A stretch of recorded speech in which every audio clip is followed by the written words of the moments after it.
হচ্ছে কাঠগোলাপ। দারুণ গন্ধ। প্রথম ফুট ঝুমকো জবা, কানের ফুল, কানের সাথে সেই প্রাণবন্ত হয়ে ওঠে, খুবই সুন্দর। আসলে এখানে দেখায় আমাদের বড় একটা লিলি ফুটছে। Wow wow wow wow wow wow, এই যে দেখেন লিলি ফুল।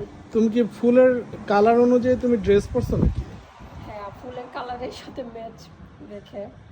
আর এই যে গ্রানটা এত সুন্দর স্মেল, আর কত লম্বা হয়েছে, অনেকগুলো। একটার মধ্যে 1 2 3 4 5 6 7 8 9 10 11 12টা কলি ফুটছে এটার মধ্যে। আর এখানে আমাদের সুন্দর গাঁদা ফুল, এই পাশে অনেক সুন্দর আমাদের গাঁদা ফুল, ওই পাশেও লিলি গাছ।